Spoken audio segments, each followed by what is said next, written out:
अच्छा, मैं आपसे ये पूछना चाहूँगी, जैसे अभी सेकंड ईयर के एग्ज़ाम्स भी ख़त्म हुए हैं, इंटरमीडिएट के बाद बहुत से स्टूडेंट्स तैयारी कर रहे हैं यूनिवर्सिटीज़ में एडमिशन लेने के लिए, और उनकी कैरियर काउंसलिंग क्यों ज़रूरी है, और आप बीइंग अ कैरियर काउंसलर क्या उनको मशवरा देंगे या गाइडेंस देंगे कि वो आगे कौन सी फ़ील्ड चूज़ कर सकते हैं जो उनके लिए बेनिफिशियल हो? देखिए, मैं क्विकली ना 3 आपको टिप्स देना चाहूँगा। नंबर 1 ये है कि सबसे पहले आइडेंटिफाई स्ट्रेंथ करें कि स्टूडेंट जो जिसमें आप उसको दाखिला दिलवाना चाह रहे हैं ना, उसकी स्ट्रेंथ क्या है, उसकी गॉड गिफ्टेड क्वालिटीज़ क्या हैं। देखिए, पैशन जब बनता है जब गॉड गिफ्टेड क्वालिटीज़ और आपका प्रोफेशन दोनों सेम होता है, फिर पैशन बनता है। तो सबसे पहले पेरेंट्स, अक्सर यही क्वेश्चन होता है कि हमें समझ नहीं आ रही किस में दाखिला कराया जाए, तो किसी कैरियर काउंसलर के पास बैठें, पेरेंट्स और स्टूडेंट्स खुद बैठें और पहले डिफ़ाइन करें उन्होंने क्या बनना चाह रहे हैं। ये उन लोगों के लिए जिन्होंने डिसाइड नहीं किया। पहला पॉइंट ये हो गया। इसके बाद सेकंड मरहला आता है किस यूनिवर्सिटी में दाखिला करवाएं। देखिए, सबसे पहले HEC रिकग्नाइज, तकरीबन तमाम ही यूनिवर्सिटियाँ HEC रिकग्नाइज होती हैं।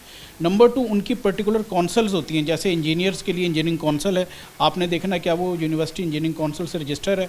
इसी तरह से मेडिकल, पाकिस्तान मेडिकल एसोसिएशन से है। थर्ड ये है, जहाँ पर प्रॉब्लम आ रहा है ना वहाँ अदर डिसिप्लिन्स हैं, जैसे कंप्यूटर है, अब कंप्यूटर की भी एक कंप्यूटिंग काउंसिल है। आप देखिए क्या वो कंप्यूटिंग काउंसिल से रजिस्टर है या रजिस्ट्रेशन प्रोसेस में है। इसके अलावा जहाँ पर भी आप एडमिशन लेंगे आपने ये चीज़ें देखनी है। फाइनली आपने ये देखना कि उसका रैंक क्या है, यूनिवर्सिटी का रैंक क्या है और उसका पॉपुलर प्रोग्राम क्या है। और थर्ड, फाइनली मैं आपको एक टिप देना चाहता हूँ कि ये समर, जब आपने ये भी डिसाइड कर लिया कि आपने बनना क्या है, आप यूनिवर्सिटी भी डिसाइड कर लिया, फिर आप इस समर को यूटिलाइज़ करें। इससे आपको आइडिया हो जाएगा कि जो आपने डिसाइड किया क्या वो सही था या गलत था। लेट्स से मैं सिर्फ एक एग्जांपल देता हूँ इंजीनियर्स के लिए, कि जो फॉर एग्जांपल इलेक्ट्रिकल इंजीनियर बनना चाहता है, वो इस 3 महीने के अंदर अगर उसको कुछ नहीं मिल रहा तो किसी इलेक्ट्रिशियन की शॉप पर वो काम करे। कोई मैकेनिकल इंजीनियर बनना चाह रहा है तो वो किसी मैकेनिक के पास चला जाए, वर्कशॉप चला जाए, वहाँ पर वो थोड़ा सा काम करे।